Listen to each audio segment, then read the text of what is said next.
Adelante, profe. Bienvenida y muchas gracias. Buenas tardes. De verdad que es un placer para mí tener la oportunidad de compartir con ustedes y agradezco muchísimo a la doctora Janine la amable invitación que me ha realizado para poder conversar un poco acerca de estas ideas que tienen que ver con la investigación. Y seguramente yo sé que pues serán de mucho interés para ustedes también porque me imagino que están haciendo sus trabajos de grado, avanzando con sus investigaciones, entonces pues siempre una ayudita en ese sentido nunca cae mal. Mi nombre es Jacqueline Hurtado de Barrera, yo soy psicóloga, soy investigadora, estoy coordinando la Dirección Académica y de Investigación de CIA CIPAL, Centro Internacional de Estudios Avanzados CIPAL, y pues siempre a la disposición de poder conversar y compartir acerca de estos temas.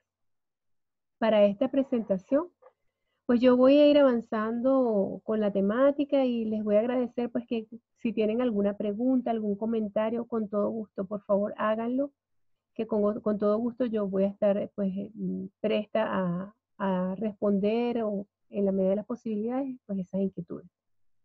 Es importante la participación porque pues a veces uno trae unas ciertas ideas preparadas, pero más importante que lo que uno trae preparado son las inquietudes que ustedes puedan tener.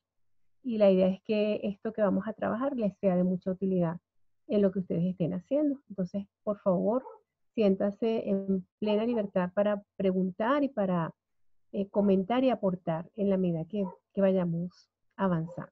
Yo tengo el chat abierto, así que voy a estar pendiente del chat y si quieren hacerlo a través del micrófono, pues también estaría muy bien. Yo voy a trabajar algunas cosas relacionadas con las tendencias de investigación en ciencias sociales, pero también algunas cosas prácticas que pudieran tener que ver con el cómo hacer la investigación y sobre todo también aclarar algunas dudas que frecuentemente se nos presentan cuando revisamos la literatura, porque el proceso de desarrollo conceptual de la metodología de la investigación no ha sido un desarrollo lineal, ha sido un desarrollo bastante complicado, que comenzó con procesos básicamente metacognitivos de los primeros investigadores, que lo que hacían era más que todo compartir cómo ellos habían llegado a sus experiencias de investigación, cómo habían llegado a sus resultados, y fueron a partir de esos procesos también de sistematización, construyendo sus métodos y aportando ese conocimiento también a través de diferentes fuentes, libros, artículos, etcétera, ¿no? Entonces, como ese proceso de la metodología no ha sido lineal, ha tenido muchos saltos, ha tenido muchas contradicciones también, todo eso se ha reflejado en el conocimiento que nosotros podemos visualizar a través de los textos de metodología. Y también ha tenido un impacto importante en las herramientas que tienen muchos docentes, muchos investigadores, tutores, asesores, que de alguna manera están haciendo un esfuerzo importante para transmitir ese conocimiento metodológico en las universidades. Entonces, yo espero que con esta presentación algunas de esas inquietudes queden, digamos, resueltas, aunque estoy segura de que al terminar, pues tal vez tengan más preguntas que las que tienen ahorita antes de comenzar. Y eso sería muy bueno. Bien. ¿De dónde viene y hacia dónde va el quehacer científico? Esa es una pregunta que nos inquieta mucho, sobre todo porque sabemos que hoy en día la ciencia está cobrando muchísima importancia en todos los contextos, que se ha convertido en un criterio de desarrollo de los países, un criterio de dominio internacional, y también porque a nivel de los diferentes países se le está dando mucha importancia en los contextos académicos, en particular en Colombia, por ejemplo, se está haciendo mucho énfasis en que los profesores escriban, publiquen, investiguen, etc. Sin embargo, el hecho de hacer énfasis en esas actividades, en esas tareas, no siempre garantiza que lo que está de fondo sea un verdadero desarrollo científico, por los diferentes contratiempos que estamos enfrentando en el contexto de la metodología. Podríamos decir que todo el proceso de desarrollo de la metodología de la investigación ha pasado por lo menos por 4 etapas que pudiéramos identificar más o menos claramente. Una etapa que se denomina la etapa dogmática, porque fue una etapa donde predominaba una sola manera de hacer ciencia y se trataba de imponer esa forma de hacer ciencia en todos los contextos porque se consideraba que era la correcta. Una etapa paradigmática que se caracterizó por el surgimiento de diferentes modelos y enfoques de investigación, no todos con el mismo poder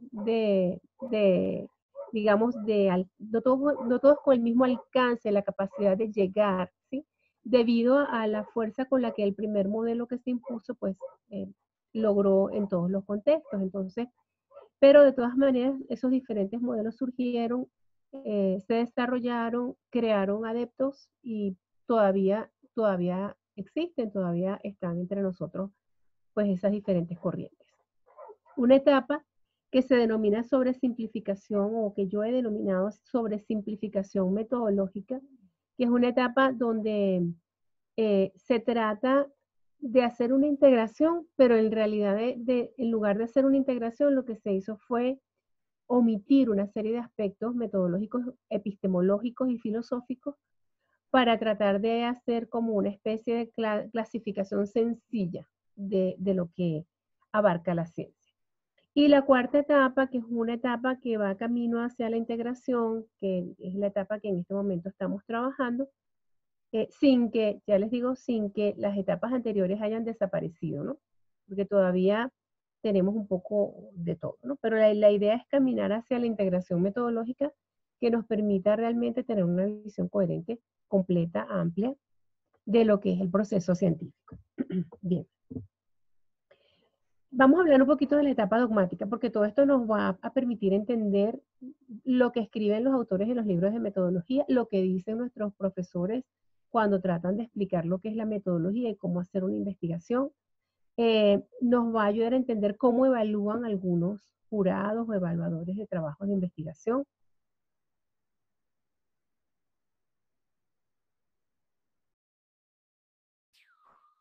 Nos va a ayudar a ubicarnos para entender cómo piensa cada quien en el contexto científico. Entonces, esta etapa dogmática, como les decía, se caracterizaba por una sola forma de hacer ciencia y en esta etapa quien predominaba era el modelo positivista. Modelo positivista, pues no podemos, digamos, criticarlo de manera total porque de todas maneras a partir del modelo positivista se hicieron muchos trabajos, surgieron muchos avances científicos y mucha de la tecnología que hoy tenemos se la debemos al modelo positivista, pero sin embargo pues ese modelo también ahora vemos que tiene sus limitaciones, ¿no? Quizás en el momento en que surgió fue una solución para superar esas posturas que de alguna manera estaban encontradas con la investigación y que se oponían a una forma de conocer basada en la búsqueda, ¿sí? En la indagación, en la experimentación, etc. El modelo positivista pues, se basaba fundamentalmente en la idea de que la investigación y la ciencia tenía que basarse en hechos comprobables. Y su método para llegar a ese conocimiento que tenía que ser comprobable era el método científico. Nosotros, de alguna manera, hemos tenido contacto todos con ese método científico porque es el que se enseña básicamente en la educación media, en el bachillerato, pues todos de alguna manera sabemos que, o nos enseñan que el método científico implica plantear un problema, formular una hipótesis, identificar unas variables para establecer los ciertos controles de esas variables y luego verificar a través de un experimento. Eso es lo que plantea el método científico. El modelo positivista cuando surgió, pues como se consideraba que era la única forma de hacer ciencia, entonces eh, se planteó que todo conocimiento era válido en la medida en que fuese obtenido a través del método científico. Es decir, que si alguien no obtenía conocimiento a través de este método, sino por otra vía, entonces ellos hablaban de lo que ustedes habrán leído por allí muchas veces como conocimiento vulgar o conocimiento no científico. Entonces fue una manera de imponer el método y de imponer el modelo para que de alguna manera toda disciplina que quisiera considerarse o llamarse a sí misma científica, pues tenía que asumir este modelo. Muchas de las disciplinas que conocemos hoy en día como ciencias se despegaron o se desprendieron de la filosofía justamente cuando comenzaron a utilizar el método científico y ahí fue cuando fueron ya reconocidas como ciencias, entre ellas, por ejemplo, la psicología. Bien, sin embargo, pues si bien este modelo se utilizó durante muchísimos años, tiene más de 500 años, el positivismo ha generado muchas cosas importantes. Mm, realmente, a lo largo de la historia, todo lo que se ha hecho no ha sido precisamente bajo la lupa del positivismo, ¿no? Hay muchas cosas que se han hecho, eh, digamos, no tan apegadas al positivismo e igualmente han generado conocimiento, pero de alguna manera, cuando se sistematiza la metodología, lo que aparece como forma de hacer ciencia es el positivismo y su método. ¿Qué limitaciones tiene este método y esta manera de hacer ciencia? Bueno, primero que, por ejemplo, para ellos un problema siempre tiene que plantear una relación causa-efecto. Entonces, si no hay de relación causa-efecto, no se considera que eso sea una pregunta de investigación realmente. Pero nosotros podemos hacernos muchas preguntas de investigación y seguramente ustedes tendrán en sus trabajos preguntas de investigación que no plantean relaciones causa-efecto. Por ejemplo, una pregunta descriptiva como, pues no sé, cómo está configurado el genoma humano, es una pregunta descriptiva y no plantea relación causa-efecto. Para un positivista eso no sería admisible como una pregunta de investigación. Esa es una primera limitante. Luego, la otra limitante es que el positivismo plantea como segunda etapa de su método el formular una hipótesis. Y la hipótesis viene siendo una respuesta tentativa a esa pregunta de investigación que plantea causa-efecto.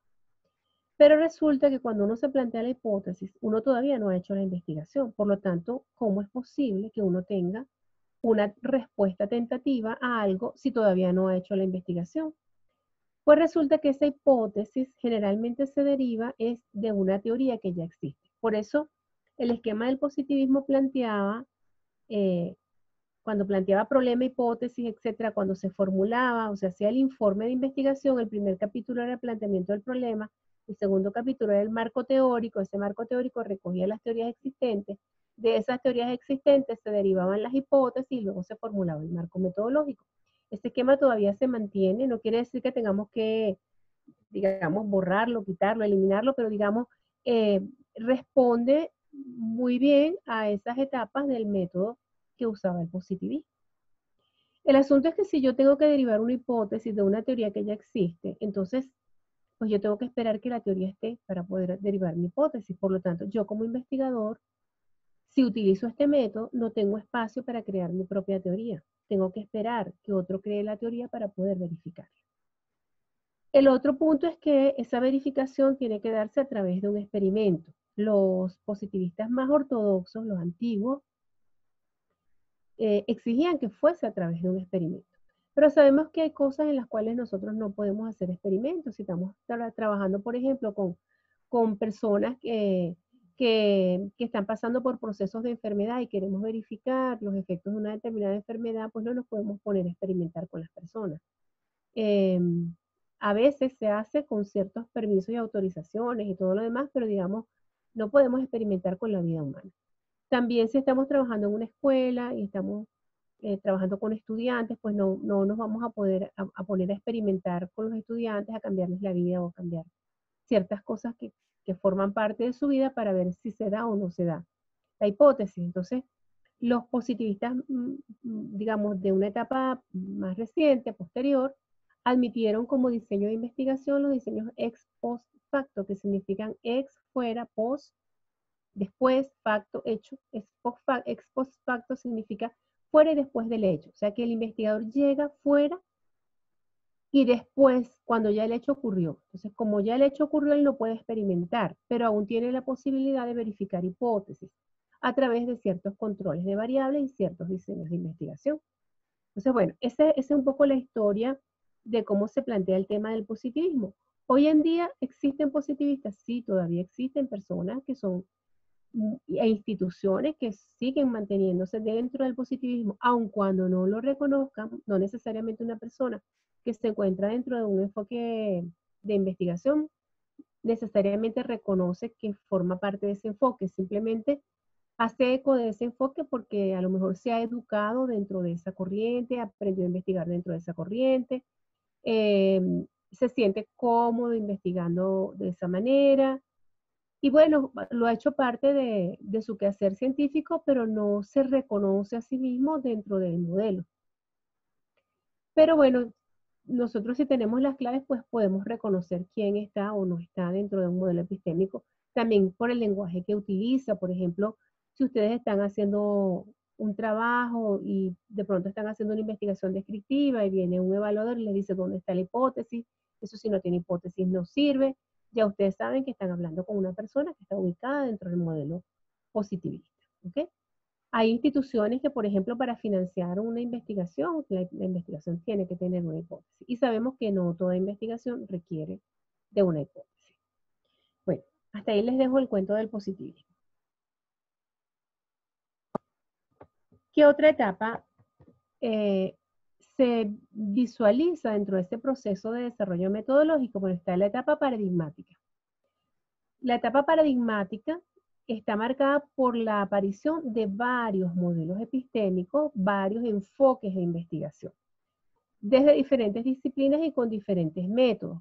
¿Por qué la llamamos paradigmática? Bueno, porque esos modelos, esos enfoques son paradigmas. ¿Qué es un paradigma? Un paradigma, si lo definimos por su etimología, viene de para, que significa del lado de, y de degninai o degnimi, que significa mostrar. Entonces, la palabra paradigma en realidad, etimológicamente, lo que significa es mostrar del lado de. Quiere decir que la persona asume una postura, una perspectiva, si lo quieren ver así, donde esa persona está viendo un fenómeno desde esa perspectiva. Pero al verlo desde una perspectiva no lo está viendo completo, solamente está viendo un pedacito del objeto, o sea, el pedacito que puede ver desde la perspectiva donde está ubicado. Lo que está detrás o al lado o en otro lugar donde esa perspectiva no llega a mirar, pues el observador no lo ve. Entonces, realmente, ¿qué son los paradigmas? Los paradigmas son posturas, enfoques, maneras de ver algo desde una perspectiva. Por eso son varios. Normalmente cuando hablamos de paradigmas, existen varios paradigmas. ¿Qué quiere decir? Que existen varias perspectivas de la misma cosa, varias maneras de ver eso desde puntos de vista diferentes.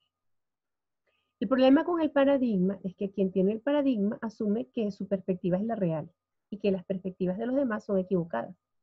Entonces, cuando se asume eso, ¿qué ocurre? Que cada quien trata de afirmar o imponer su paradigma y arrasar o acabar o destruir con los paradigmas de los demás, ¿sí? A menos que, ya vamos a ver, hay otra postura, que es la postura, digamos, un poquito más ecléctica, donde se reconoce que existen distintos paradigmas, se reconoce que esos paradigmas pueden ser complementarios o que se pueden integrar, pero todavía no se alcanza a complementar o a integrar eso. Entonces, esta etapa paradigmática de la investigación y de la metodología está marcada por la aparición de otros modelos epistémicos. ¿Cuáles modelos? Bueno, pues ahí apareció, por ejemplo, el estructuralismo, que nació en el campo de la antropología, con su propio método para investigar, que algunos llaman método etnográfico. ¿Por qué? Porque nació pues, en el campo de la antropología, específicamente en el campo de la etnografía. Inicialmente nació en el campo de la lingüística, pero lo desarrollaron más en el campo de la antropología. ¿Quién lo desarrolló? Levi Strauss. Levi Strauss, ¿qué era? Él era antropólogo y era etnógrafo. Claro, no es correcto llamarlo método etnográfico. Es una, digamos, vamos a decir que es el nombre cariñoso, porque nació allí, nació en ese contexto. En realidad el nombre es método de análisis estructural. Entonces, el estructuralismo es uno de esos modelos. Otro modelo, la fenomenología. Otro modelo, el pragmatismo. Otro modelo, el empirismo. ¿Sí? ¿Qué son? Son diferentes maneras de ver la investigación, diferentes al positivismo. Entonces, cada una de estas maneras de ver la investigación tiene su concepto de investigación, tiene su método, tiene sus criterios para decir cuándo un conocimiento es científico o no, tiene sus preferencias por ciertas técnicas. Entonces, pues están como muy bien definidos, tiene su propio lenguaje, tiene sus propios principios filosóficos y tiene sus seguidores, los autores, los investigadores, los libros que de alguna manera se basan en ese modelo. También cada uno de esos modelos ha generado teorías, ¿sí? En diferentes disciplinas. Entonces ya ahorita vamos a ver algunos ejemplos de esas teorías. Bueno, aquí tenemos ilustrado el tema del paradigma, ¿no? Este es el objeto que están viendo, pues para este señor es un 6, pero para este es un 9, y ahí pasarán eternamente peleando los dos. Nosotros terminaremos las conferencias, ellos seguirán peleando, tratando de ver quién tiene la razón. ¿Por qué? Bueno, porque no ceden, no se dan cuenta que están viendo cosas desde perspectivas distintas, pero que pueden ver el objeto completo.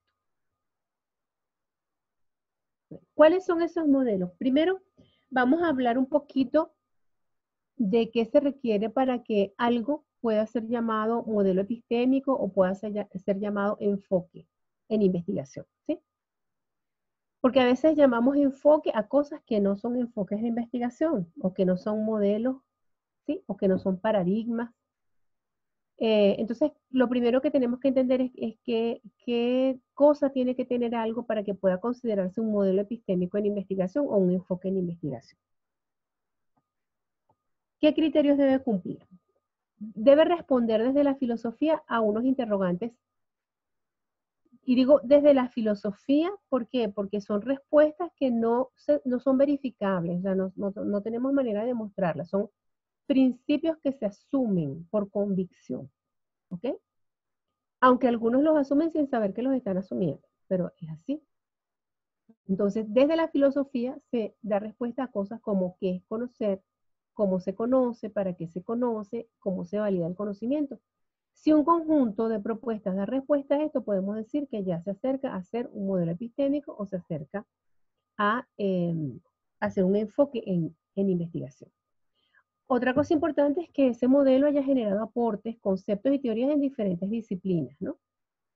Porque se supone que si es un modelo epistémico y nos da herramientas para investigar, cuando investigamos usamos el lenguaje, las teorías, los conceptos de ese modelo. Entonces generamos conocimiento afín a ese modelo. Tener unas raíces filosóficas distinguibles. O sea, todos los modelos epistémicos tienen unas raíces filosóficas que nosotros podemos identificar. Podemos seguir en el tiempo la línea de filósofos que ha ido contribuyendo a ese modelo epistémico o a ese enfoque de investigación. También haber desarrollado por lo menos un método para investigar. Se entiende que si es un enfoque de investigación, no solamente nos va a dar un concepto de qué es investigar o de para qué se conoce, sino que también va a tener un método, porque el método tiene que ver con esta respuesta que es cómo se conoce. Entonces, cuando los modelos epistémicos tratan de responder este punto, que es cómo se conoce, entonces generan su método para investigar. Bien. Entonces, ¿cuáles son esos modelos epistémicos? Algunos, los que han sido pues, identificados con mayor claridad. Digo en investigación porque existen más de 70 modelos epistémicos, pero no todos han dado aportes al contexto investigativo. Los que han desarrollado métodos para investigar son los que les voy a mostrar ahora, que son el empirismo, que es uno de los más antiguos, es más antiguo que el positivismo. De hecho, el positivismo es un modelo derivado, o sea, los modelos epistémicos, algunos son originarios, son muy, muy antiguos, ¿sí? Y otros son derivados, o combinaciones o derivaciones de modelos anteriores. Entonces, por ejemplo, el empirismo, él no es un modelo originario, él tiene unas derivaciones previas, ¿verdad? Que ahorita pues no voy a entrar en eso. Pero luego el positivismo toma elementos del empirismo, entonces, y es posterior al empirismo. ¿Qué plantea el empirismo? Él define que investigar es describir. O sea, básicamente los empiristas lo que hacían era describir. Ellos consideraban que el objeto de la ciencia era describir con exactitud el universo. Por eso muchos de los conocimientos primarios que se originaron, por ejemplo, la descripción de los planetas, de las órbitas, de las ubicaciones de las estrellas, las descripciones de los seres vivos, de las plantas, las clasificaciones y las taxonomías de los animales, fueron producto del trabajo de los empiristas. Entonces, pero para el empirista, esa descripción la hace él como un ser ajeno a lo que está describiendo. Él describe desde fuera del objeto. Trata de hacerlo de la manera más objetiva posible, sin involucrarse con el objeto que él está describiendo. Pensando que de alguna manera lo que él está describiendo es totalmente, vamos a decir, objetivo, imparcial, etcétera, ¿no? Ya hoy en día, a través de todos los planteamientos de la física cuántica, se sabe que todo observador de alguna manera le da sentido y ve lo que tiene dentro. O sea, nosotros como seres humanos vemos lo que nuestras capacidades perceptivas nos permiten ver y lo que nuestro cerebro interpreta, que no necesariamente significa que lo que estamos viendo existe tal cual, ¿sí? Con esa realidad. Luego está la fenomenología, que es otro modelo que es mucho más reciente que el empirismo y que el positivismo.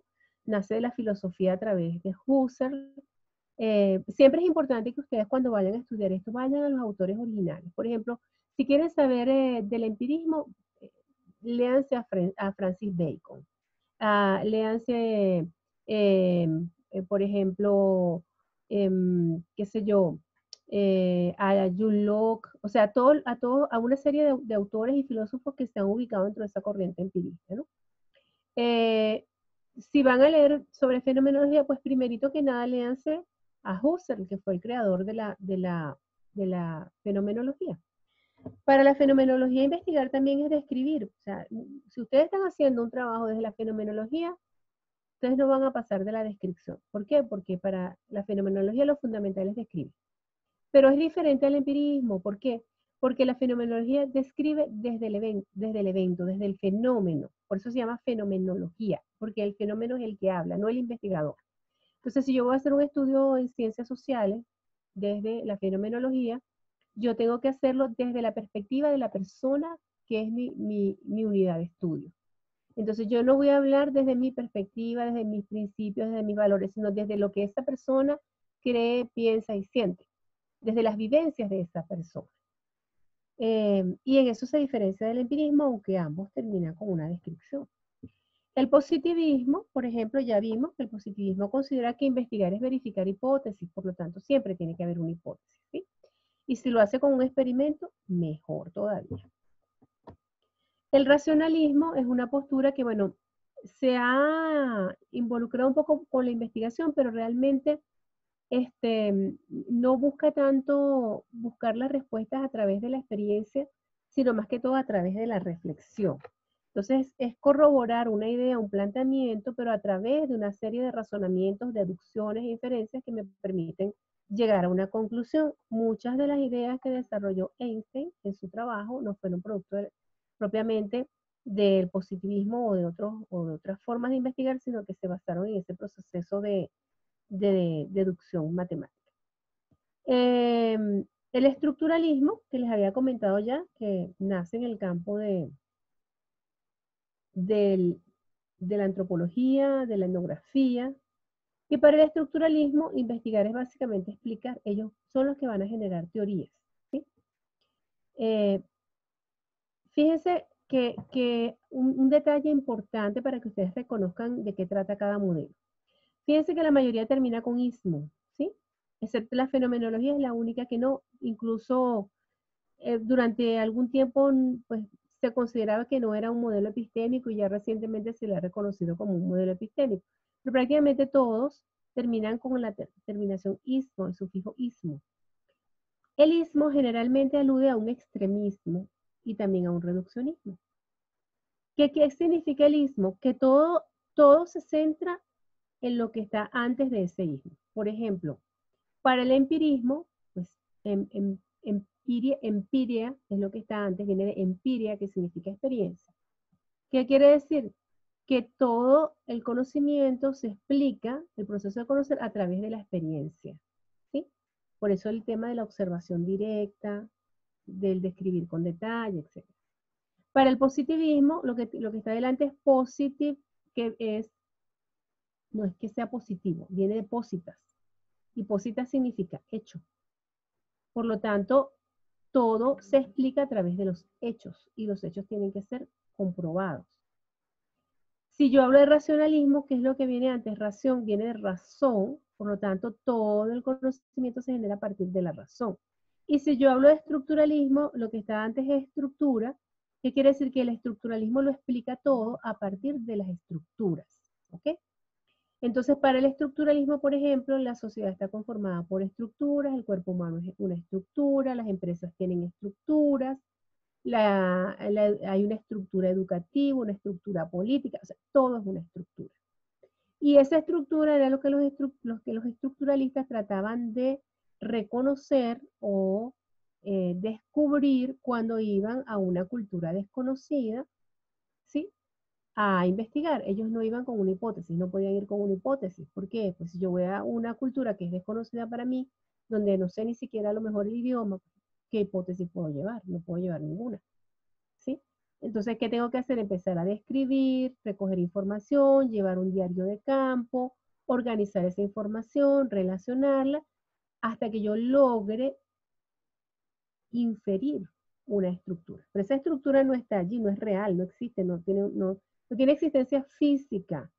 Esa estructura es una inferencia del investigador, es un modelo interpretativo que el investigador genera para tratar de explicar las relaciones que se dan en esa cultura.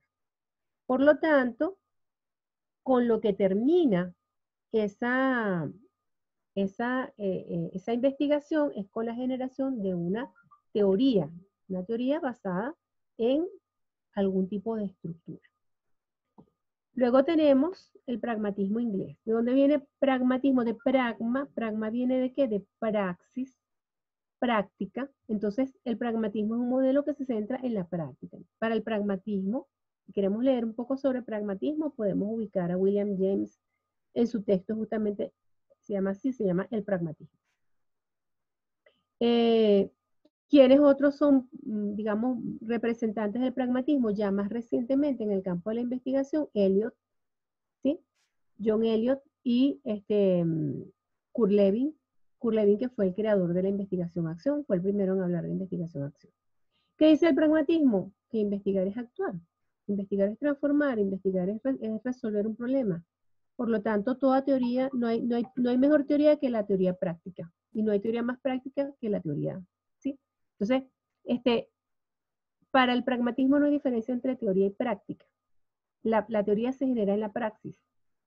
Por eso se habla de investigación-acción. ¿Qué hace el investigador? Actúa, investiga, actúa, investiga, actúa, investiga. Y en ese actúa, investiga, va generando conocimiento. Investigar es transformar. Y para el pragmatismo sociologista, que es otra forma de pragmatismo, pero no es derivada de el pragmatismo sociologista viene un derivado del marxismo. Tiene por ahí unas raíces con Mao Zedong y luego quien lo desarrolla en Colombia es Orlando Falsborda, quien habla ya de investigación-acción también, pero de investigación-acción participativa, aunque tienen etapas muy similares en el método, la ideología es distinta, ¿no? Aquí la ideología es resolver algo que constituye un problema.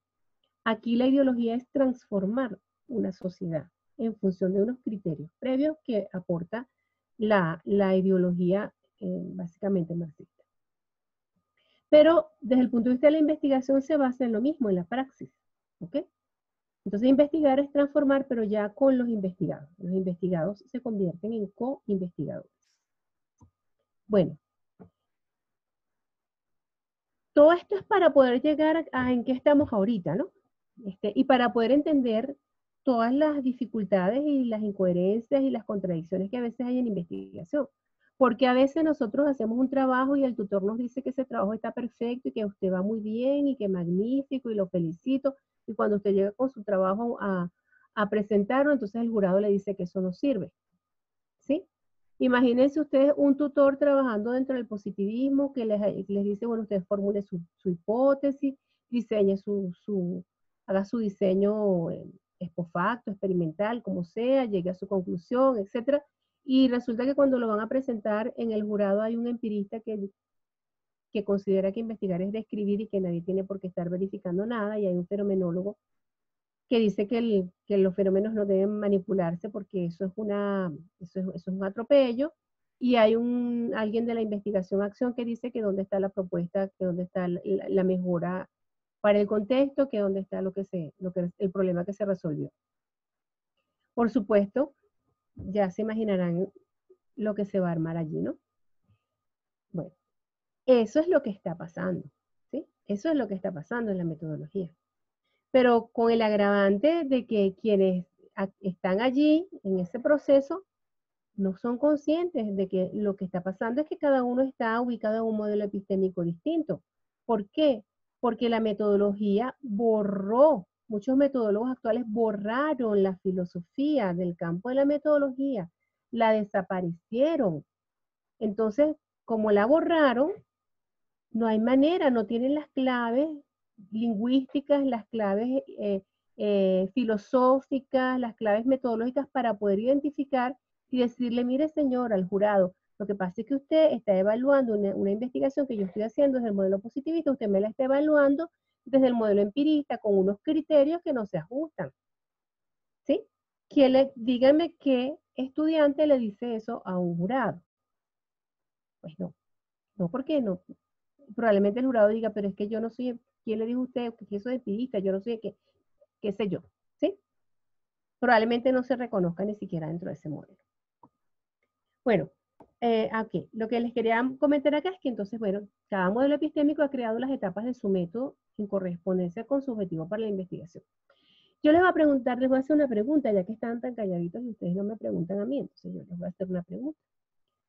¿Qué métodos conocen ustedes para investigar? Cuéntenme cuáles métodos conocen para investigar. Aparte del que ya sabemos que les expliqué al principio, ¿no? A ver, ¿qué me dice?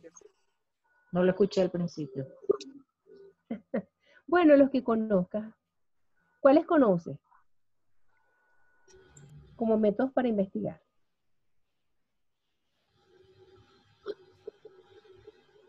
¿Cuáles han escuchado? ¿Cuáles han leído?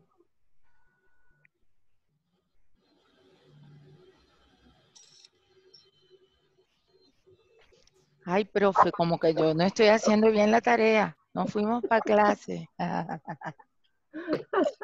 Ay, Dios mío, qué compromiso. No, tranquila. Tranquila porque es que aunque uno haga bien la tarea, el caos bibliográfico que hay en la metodología, eso no es fácil de superar. A ver, algo que recuerden, ¿qué métodos conocen para investigar? Deductivo. Hipotético deductivo. Ajá, muy bien. El hipotético deductivo, que es el método del positivismo. Perfecto. Ese es uno de los métodos. ¿Cuál otro conocen?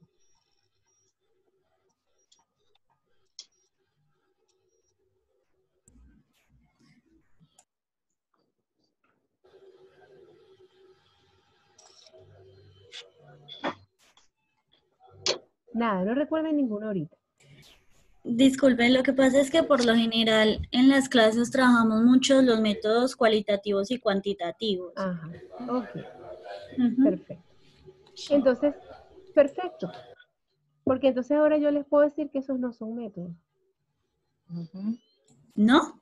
No, Estos son enfoques. no son métodos. El método crítico dialéctico. Entonces, pero precisamente tú acabas de poner el dedo en la llaga.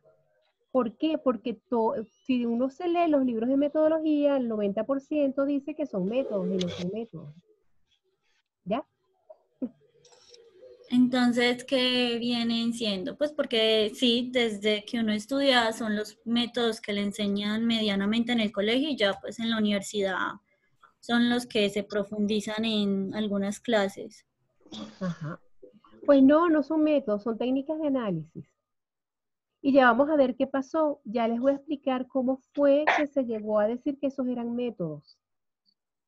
¿Sí? En su clasificación usted habla de método de análisis estructural del estructuralismo también. También, ese es un método, sí. Entonces, fíjense, cada modelo tiene su método. Entonces, el positivismo sí tiene su método, que se llama hipotético deductivo, que lo desarrollaron, pues, los representantes del positivismo, ¿verdad? Se desarrolló en el campo de las ciencias naturales y de la física.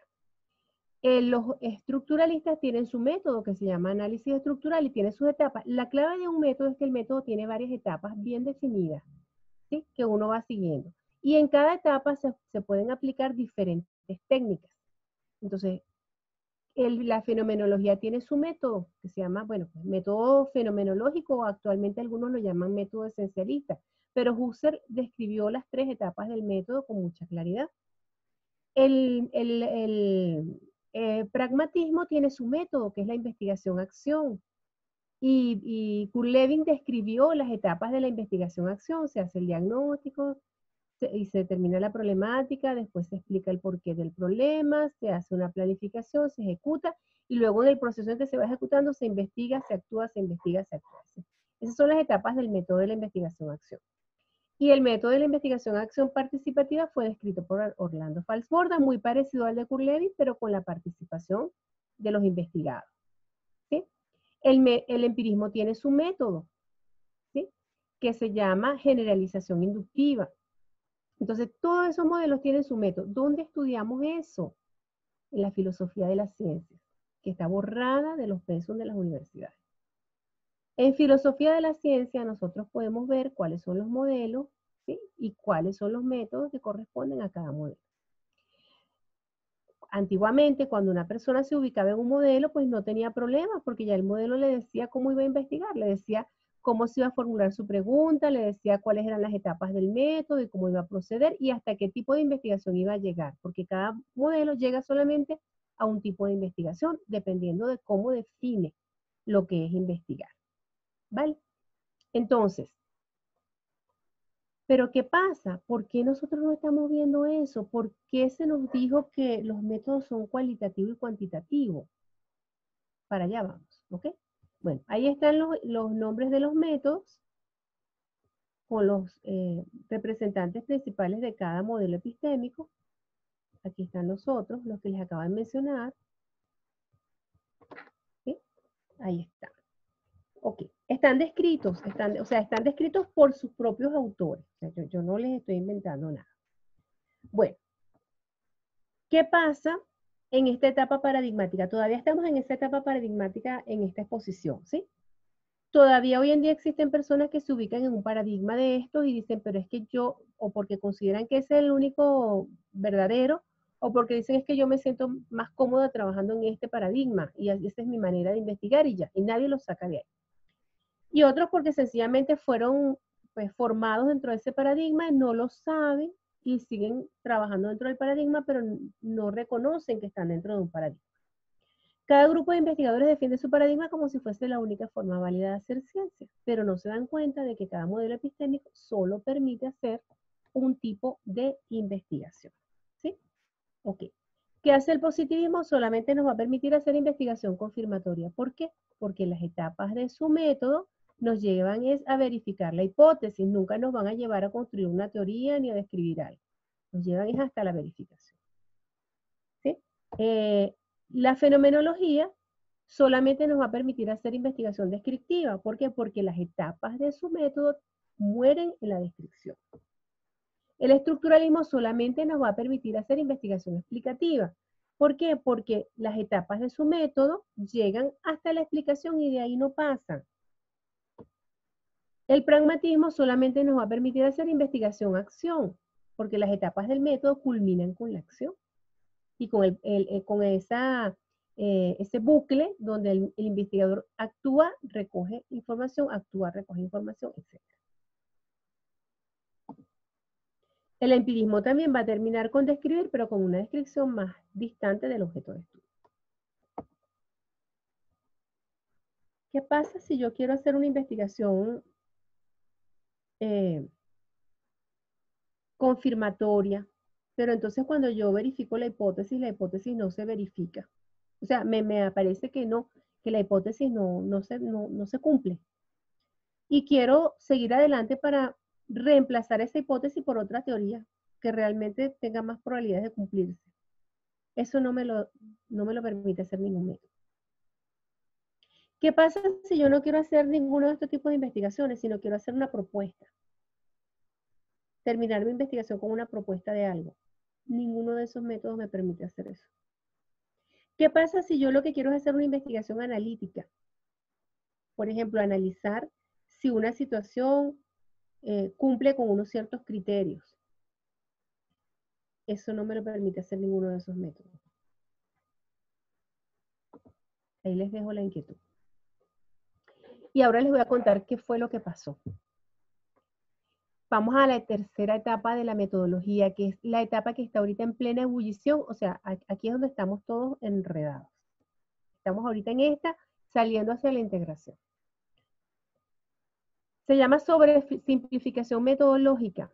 Entonces, ¿qué ocurre? Se comprende que cada modelo epistémico tiene sus aportes. O sea, ya aquí se empiezan a dar a conocer los distintos modelos. Entonces, bueno, cada modelo tiene sus aportes. Hay intentos de integración, pero la supuesta integración se hace a partir de las técnicas y se origina una sobresimplificación metodológica y epistémica. Es decir, nos olvidamos de todos los supuestos filosóficos de cada modelo, ¿ok?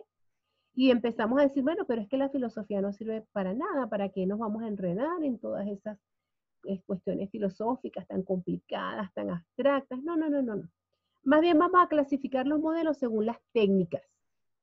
Entonces, ya les explico. Vamos a ver cómo es eso. Al clasificarlos según las técnicas, desaparece la filosofía. Entonces, ¿qué es lo que pasa? Si yo empiezo a revisar los modelos epistémicos, yo me voy a dar cuenta de que algunos prefieren ciertas técnicas, sobre todo ciertas técnicas de análisis. ¿Sí? Por ejemplo, el estructuralismo prefiere las técnicas de análisis cualitativos. ¿Por qué? Bueno, porque si yo voy a estudiar una cultura que yo no conozco, voy a generar unos diarios de campo, voy a hacer unas anotaciones, voy a relacionar esas anotaciones para tratar de crear un modelo interpretativo de lo que está ocurriendo, pues yo ahí no necesito números, yo no voy a sacar estadísticas. Yo voy a hacer análisis cualitativo con eso.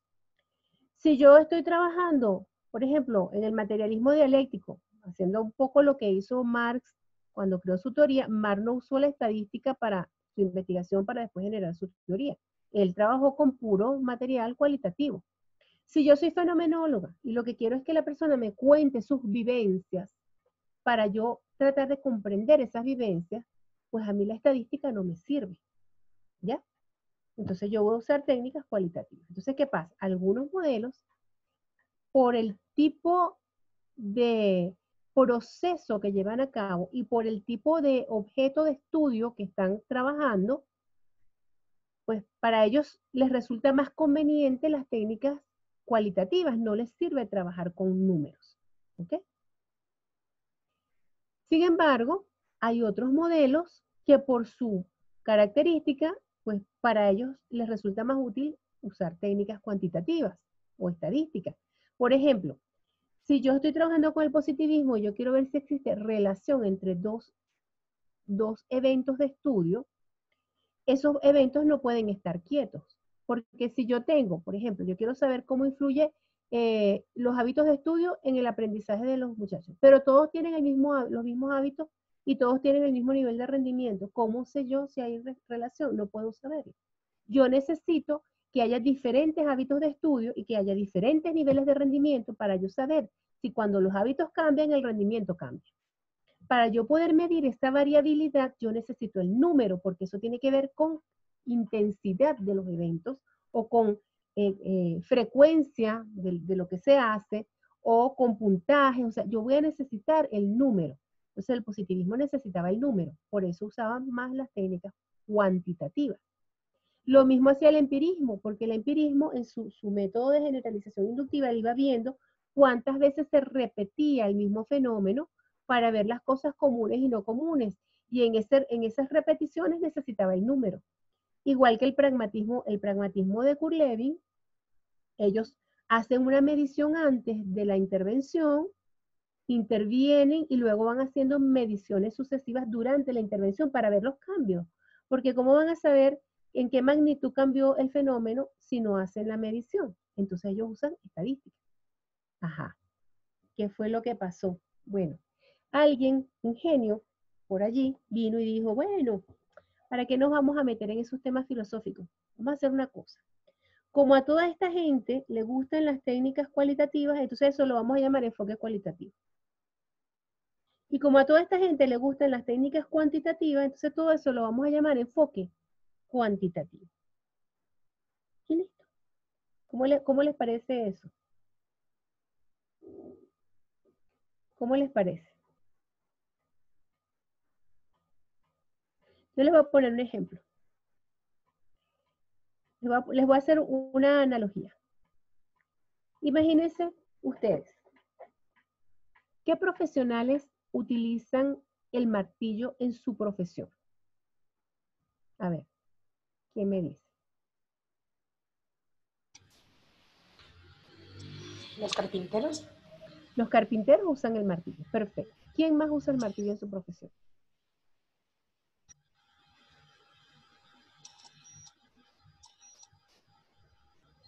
A ver. Los carpinteros, ¿quién más? Los herreros. Los zapateros. Los zapateros. Los albañiles. Los médicos, cuando le miden a uno los reflejos en la rodilla. ¿Quién más? Los jueces, cuando dan con el martillo así para poner orden. Ajá. Entonces, todos esos profesionales usan el martillo. El martillo es una herramienta. Y todos usan el martillo. Pero ¿qué pasa? Esos profesionales tienen características distintas. O sea, un herrero no es lo mismo que un constructor. O sea, su trabajo no es igual. Los conocimientos que tienen que manejar no son los mismos. Un carpintero no es lo mismo que un médico. ¿Sí? Sus profesiones tienen objetos distintos y con conocimientos y destrezas distintas. ¿Cierto? Ajá. ¿Qué pasaría si de pronto alguien dice, bueno, es que ¿para qué nos vamos a estar preocupando por saber cuál es el objeto de cada disciplina? Eso es muy abstracto. No, no, no, no. Como todos ellos usan el martillo, entonces eso es una sola profesión que se llama los martillistas. No. No, ¿verdad? Bueno, pero eso fue lo que hicieron los metodólogos, ¿sí? Pero si el estructuralismo, el pragmatismo, ¿para qué nos vamos a ocupar? Como todos ellos usan las técnicas cualitativas, entonces ellos se llaman ahora enfoque cualitativo. Y botaron por la ventana toda la filosofía, la epistemología, todos los principios que sustentan a cada modelo, botaron por la ventana los métodos, todo. Y se quedaron con lo cualitativo y lo cuantitativo. Entonces uno lee ahorita, por ejemplo, vayan ahorita después de esta conferencia, abran cualquier libro de metodología. Entonces ustedes van a ver el autor. Porque el enfoque cualitativo tal y tal y tal cosa. Porque la investigación cualitativa no sé qué, no sé cuánto. Porque el método cualitativo tal y cual. Y entonces uno cuando termina de leer dice, pero ya va. Lo cualitativo es un modelo, es un método, es un tipo de investigación. ¿Qué es?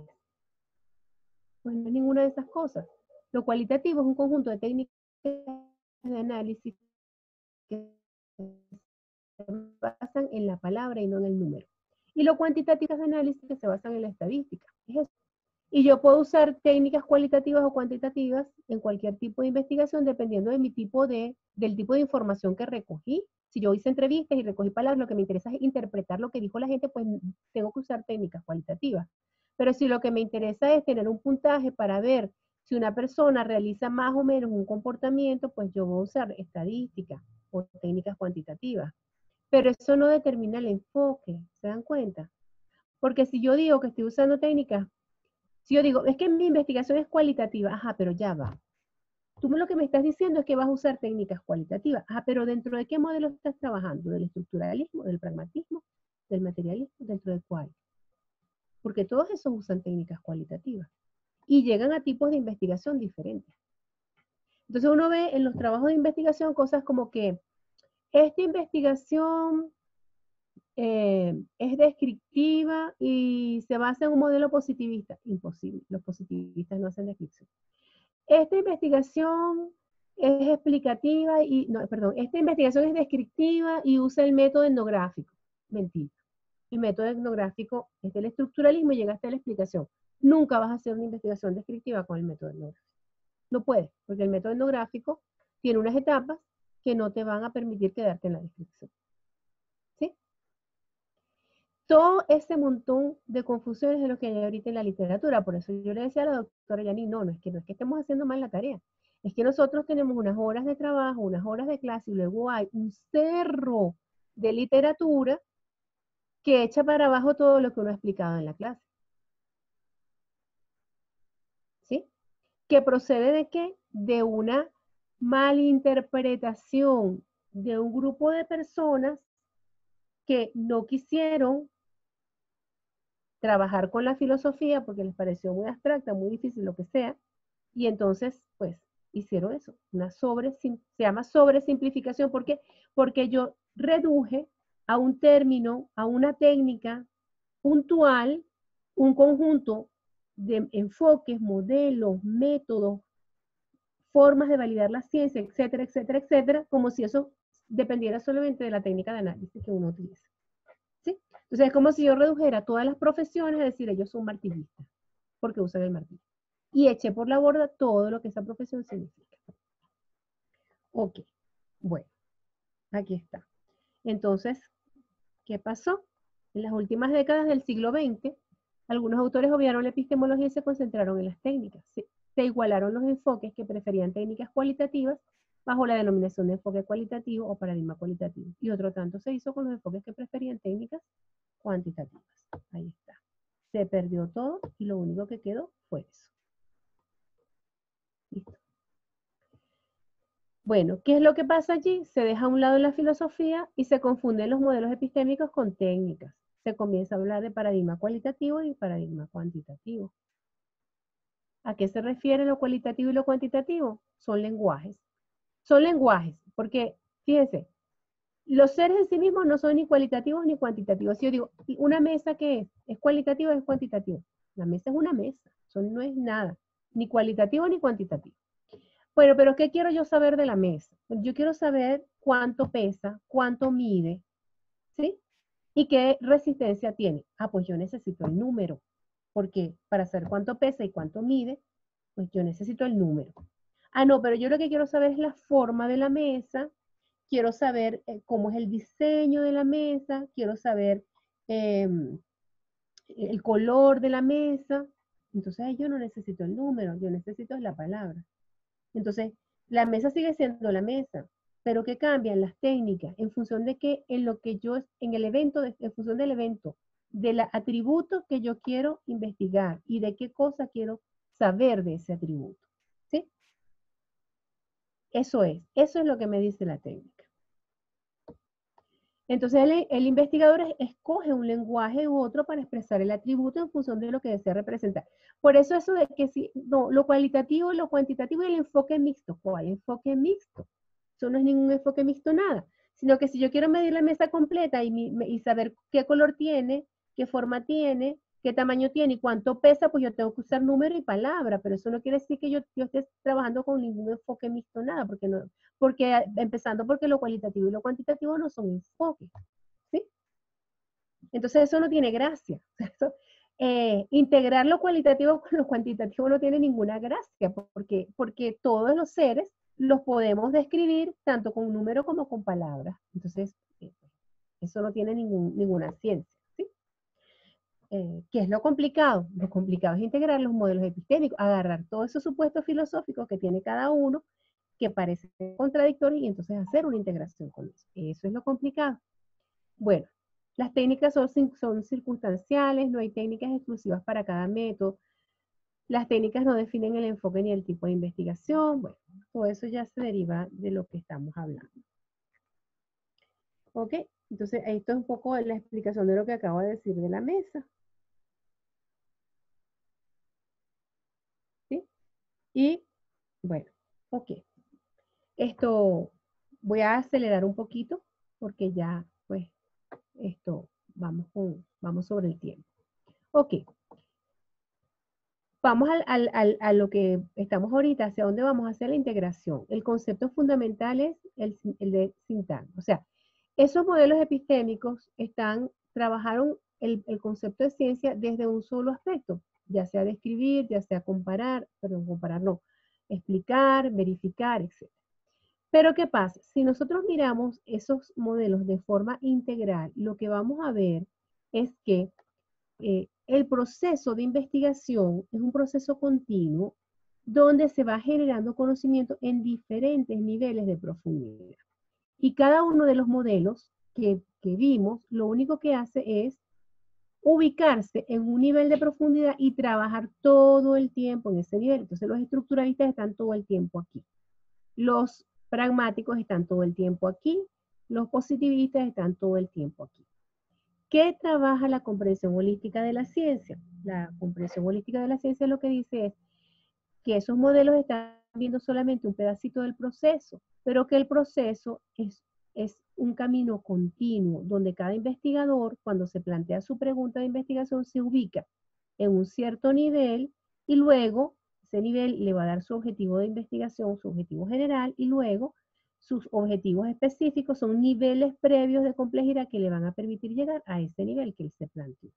Entonces, de este proceso van a salir 10 tipos de investigación diferentes.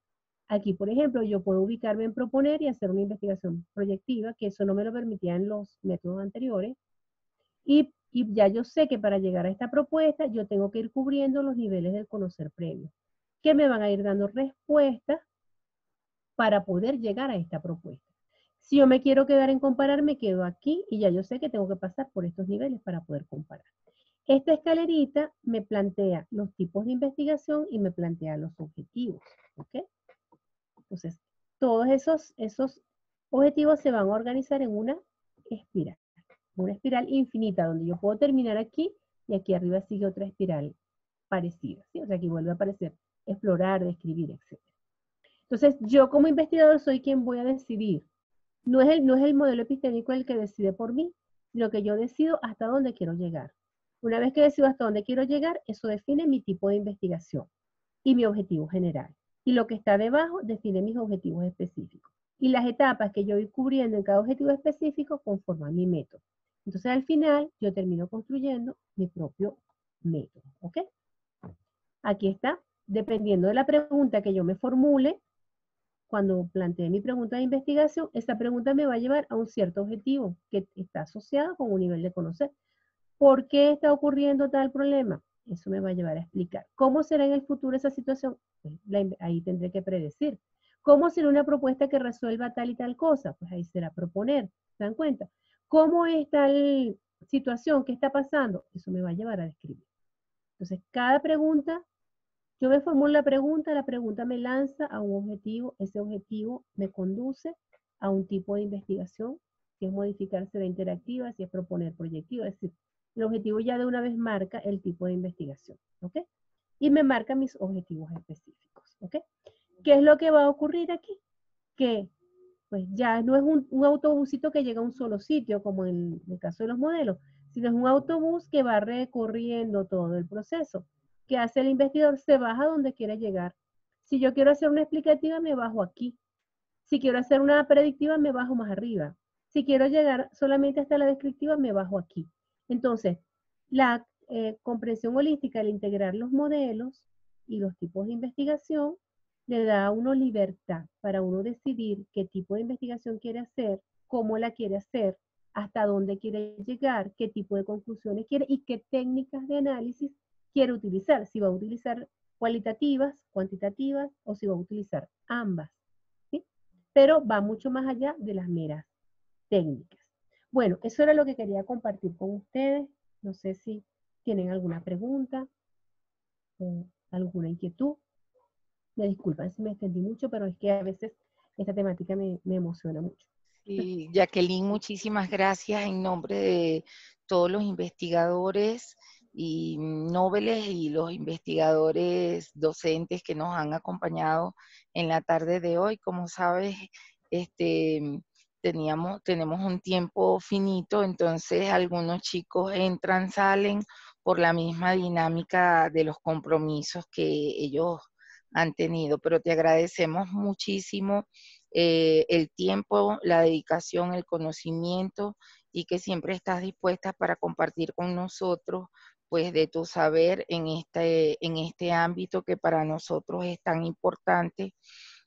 Alguna de las preguntas más recurrentes en clase, yo creería que es esa que está asociada a que la investigación es cualitativa y cuantitativa, y una de las mayores resistencias justamente cuando nosotros tratamos de explicar, o cuando yo he tratado de explicar desde este lado, pues de la docencia, que de alguna manera eso es en parte un error metodológico que se ha venido trazando en el tiempo por esos vacíos que tenemos algunos docentes y en especial los autores de dejar ese vacío de la filosofía de la ciencia, de desconectarse un poco de la filosofía de la ciencia. Te agradezco mucho en nombre de todos, personalmente, de todo mi afecto y cariño, y dejo la posibilidad para cualquier pregunta que tengan a bien realizar los investigadores noveles y los investigadores consolidados que tenemos ahorita en conexión. Buenas tardes, gracias a todos, y por favor activen sus micrófonos para cualquier comentario o pregunta que tengan a bien hacerle a la profesora Jacqueline Hurtado en este instante. Muchísimas gracias, doctora Yanin. Yo feliz de poder compartir con ustedes siempre.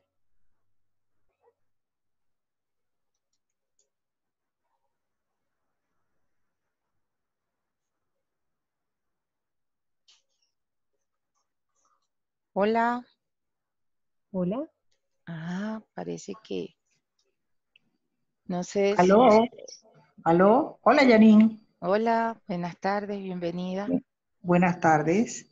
Excelente disertación de la doctora Jacqueline Hurtado.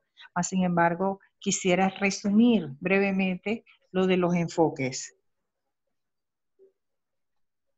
Sí, Sofía. Sofía y Douglas Romero son investigadores, nos están escuchando a través del mismo canal. Okay. Estoy entendiendo, Sofía, que tú quieres un poco ese resumen. Te comento que efectivamente estamos grabando la disertación y luego la vamos a poder compartir toda vez que la doctora Jacqueline nos lo autorice entre nosotros en la plataforma. Perfecto. Entonces, no sé si eso puede apoyarte un poco más, y seguramente nos las podemos secuestrar otro ratico en algún momento en el marco del semillero o de alguna actividad de investigación. No sé si Douglas, Moraima, José, que está conectado también como calladito. Sí, yo creo que sí va a ser muy buena tu idea y me alegro este espacio, ya que para mí ha sido mucha inquietud ver esos errores que la doctora Jacqueline acaba de mencionar y me hace mucho ruido cada vez que lo veo, lo escucho, y pensé que era necesario un despertar en este sentido.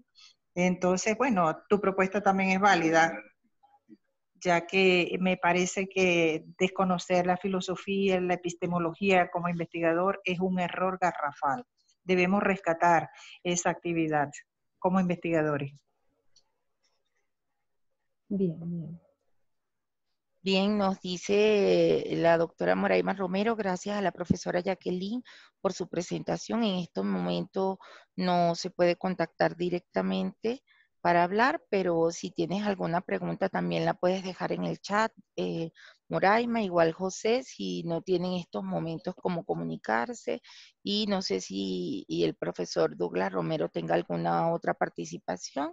Y bueno, ya vamos cerrando nuestra jornada de hoy, que estamos pero muy felices, muy contentos de haber compartido con la doctora Jacqueline Hurtado en la tarde de hoy estos aspectos en torno a la investigación holística o la investigación desde la visión de la comprensión integrada. No, bueno, yo en realidad me han quedado muchas cosas claras que precisamente han rondado nuestra cabeza, a pesar de que su libro, Metodología de la Investigación, constituye mi libro de cabecera para trabajar. Muchas gracias. Muy bien. Gracias a usted, profesor Douglas. Bueno, Jacqueline, una vez más, yo veo que José sigue calladito por allí. Dice que por aquí Moraima también que sería conveniente hacer una conferencia solamente con las técnicas y yo también creo que tenemos mucho por hablar y por conversar al respecto. Jacqueline, muchísimas gracias nuevamente por tu tiempo y pues te dejo la palabra para que tú hagas entonces tu cierre y tu despedida en esta conferencia que nos has dado para iniciarnos en este espacio que todos los miércoles queremos concretar. Muchísimas gracias. Muchas gracias. Pero lo que quiero decir es que esto es un pedacito, es una gotita de lo que es todo el estudio de la metodología. Es muchísimo más amplio, por eso pues me pongo a la orden para que pues cualquier otra inquietud en cualquier momento que ustedes consideren, yo pues estoy dispuesta a compartir y hablar sobre algún otro tema que a ustedes les interese, ¿no? Eh, Esto es un mundo completo realmente, pero vale la pena meterse en él y estudiar. Eso simplemente. Muchísimas gracias por todo, ¿sí? Bueno, muchísimas gracias a todos. Entonces, procedo a despedir esta experiencia. Les agradezco mucho haberse conectado. Nuevamente estaremos para el miércoles, Dios mediante, en una sincronía. Gracias de nuevo, Jacqueline, y feliz tarde para todos. Gracias, feliz tarde.